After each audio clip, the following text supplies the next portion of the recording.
আসসালামু আলাইকুম। ট্রেনিং শেষ করে বাসায় আসার 2 দিন পর আমি গেছিলাম আমাদের সবজি খেতে, সবজি ক্ষেত দেখতে। যেহেতু দীর্ঘদিন এই বাসায় ছিলাম না, আর সবজি ক্ষেত জানি না এখন কি অবস্থা আছে, এই জন্য দেখতে গেছিলাম এখানে কি অবস্থা। যেয়ে দেখি অনেক ভয়াবহ অবস্থা। এই জন্য আমি ভাবতেছিলাম আজকে সকাল সকাল ওইখানে যাব। যেহেতু আজকে আমার ছুটি আছে, এই জন্য ভাবতেছিলাম সকাল সকাল আমাদের সবজি খেতে যাব, দেখবো যে কি অবস্থা, কি দেখি লাইন কোনো কিছু করা যায় কি না যায়। তো আসলে যখন আমি সবজি খেতে গেলাম, যাই দেখি সবজি ক্ষেতের অবস্থা পুরাটাই খারাপ হয়ে গেছে। চারিপাশে যেসব সবজি লাগানো ছিল সব সবজি নষ্ট হয়ে গেছে। চারিপাশে ঘাস এবং বিভিন্ন রকম আগাছা জন্মে পুরা মাঠ মনে হচ্ছে না আর সবজি ক্ষেত আছে, মনে হচ্ছে পুরাটাই ঘাস ক্ষেত। যেহেতু দীর্ঘদিন এখানে আসা হয়নি, আমি বাসা থেকে চলে যাওয়ার পর আব্বু এখানে আসতে পারেনি, যেহেতু আব্বুর একটু ব্যস্ততা বেড়ে গেছিল, এই জন্য আসতে পারেনি। আর আমি বাসায় থাকলে হয়তো বা ইনশাল্লাহ এতটা হতো না, যেহেতু আমার মাঝে সাথে আসা পড়ে, এই জন্য আর কি।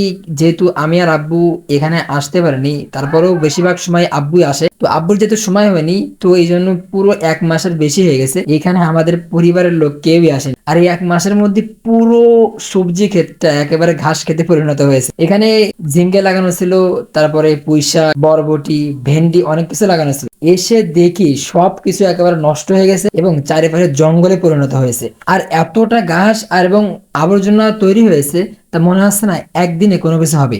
আর এই ঘাস জন্মানোর কারণে তলের মাটিটা অনেকটাই নরম রয়েছে। যেহেতু বৃষ্টি হচ্ছে, রোদ হচ্ছে, তো যে রোদ হচ্ছে, তবে ঘাস না হলে হয়তো বা ইনশাল্লাহ মাটিটা শুকনো থাকতো। এই জন্য আর কি ঘাস থাকার কারণে মাটিটা অনেক নরম রয়েছে। তো আজকে ভাবতেছিলাম যতটুকু কাজ এগিয়ে রাখা যায় ততটাই ভালো। এই জন্য প্রথমে ঘাসের যে অংশটা আছে, বড় বড় ঘাস সম্পূর্ণভাবে কেটে দেওয়ার চেষ্টা করতেছিলাম। তারপরে যে আগাছাগুলো জন্মাইছে, ওই আগাছাগুলো সুন্দরভাবে দা দিয়ে কেটে সাফ করার চেষ্টা করতেছিলাম। তারপরে আব্বু কিছু ধনসে গাছ লাগাইছিল। এই লম্বা লম্বা যে গাছগুলো দেখতে পারতেছেন, এটাকে বলে আমাদের ধনসে গাছ। এই ধনসে গাছগুলোর যে ডালগুলো আছে, ডালগুলো বড় হয়ে ওইখানে পুরোটাই ছায়া হয়ে গেছে। আর আমি একটা সুন্দরভাবে একটা লোকেশন দেখে ওইখানকার গাছগাছালি সুন্দরভাবে সাফ করলাম।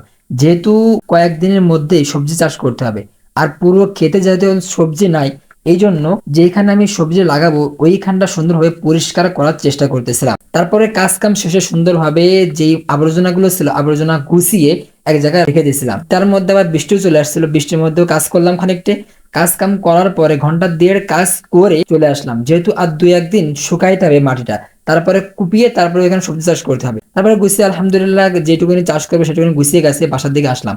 বাসায় এসে আর একটা প্ল্যান ছিল, সেটা হলো বাসায় আমাদের যে কদবেল গাছটা আছে, কদবেল গাছ থেকে কদবেল পেড়ে মাখিয়ে খাওয়ার একটা ইচ্ছা হয়েছে। এই জন্য ভাবতেছিলাম যে আজকে কাজ কাম করব, করে এসে তাই সুন্দরভাবে কদবেলটা মাখানোর চেষ্টা করবো ইনশাল্লাহ। বাসায় আসলাম, এসে কদবেল গাছে উঠলাম। একটুখানি উঠার পরে দেখি একটা বড় একটা কদবেল। তো আলহামদুলিল্লাহ, আল্লাহ তাআলা অশেষ রহমত যে আমাদের বাসায় কয়েকটা এরকম গাছ আছে, তার মধ্যে কদবেল গাছ, বড়ই গাছ আর লিচু গাছ। আমাদের বাসায় আর একটা গাছ ছিল, সেটা হলো আম গাছ। অনেক আগে আম গাছটা মেরে দেওয়া হয়েছে। তো আলহামদুলিল্লাহ, আল্লাহ তাআলা অশেষ রহমতে আমাদের এই 3টা গাছে প্রচুর পরিমাণে আলহামদুলিল্লাহ ফল ফলাদি হয়। আর এইখান থেকে আমরা আমাদের বাসার লোকজনে খাই। আর আসলে আর কদবেল গাছ তো আলহামদুলিল্লাহ অনেক বড় বড় কদবেল হয়, দেখতে পারতেছেন যে কত বড় কদবেল। তো আলহামদুলিল্লাহ এইগুলো আল্লাহ তাআলার অনেক সহমত ছিল। বাড়ির যে 3টে গাছ আছে, আলহামদুলিল্লাহ এই 3টে গাছে সুন্দর এবং মাশাআল্লাহ অনেক ফলাফলাদি হয়। তো আল্লাহ তাআলা আসলে বড় একটা নিয়ামত এটা আমাদের বাসার জন্য। তো যাক, কদবেলটা পেড়ে সুন্দরভাবে চামচ দিয়ে কুড়িয়ে কুড়িয়ে মাখানোর চেষ্টা করতেছিলাম। তবে চামচ দিয়ে না করে যদি নাইকেল কুড়োনির যে মেশিনটা আছে, আসলে নাইকেল কুড়োর যে যন্ত্রটা আছে, ওটাতে কুড়িয়ে ছোট ছোট করলে ওটা আরো মজা হয়। আর এর আরেকটা বেশি মজা লাগে যদি ঝাল, লবণ, রসুন এবং চিনি দিয়ে সুন্দরভাবে মাখান, তবে অনেকটাই আরো বেশি টেস্ট লাগে। যারা মাখিয়ে খাইছেন তারা তো জানেন এর টেস্টটা কেমন লাগে। তো আলহামদুলিল্লাহ আমি আমার মতো করে মাখানোর চেষ্টা করতেছিলাম। আর যদিও মাখানোটা তেমন একটা ভালো হয়নি, তো অনেকদিন পরে কদবেল খাচ্ছি, যেহেতু এবছরে প্রথম কদবেল খাচ্ছি, এই জন্য আলহামদুলিল্লাহ খুব ভালোই লাগতেছিল। বিশেষ করে শুকনা ঝাল আর চিনি দিয়ে এটা অনেক মজা লাগতেছিল। তারপর আমি যেটুকুনি খাবো সেটুকুনি আমি নিজের জন্য রাখলাম, আর বাকিটুকুনি ফ্যামিলির জন্য আলাদা করে রেখে দিলাম। আমাদের সকলের জন্য দোয়া করবেন, আল্লাহ তাআলা যেন আমাদের এই ছোট্ট খামারে অনেক বরকত দান করেন। তো আজকের ভিডিওটা এই পর্যন্তই। সকলে ভালো থাকুন, সুস্থ থাকুন। আসসালামু আলাইকুম।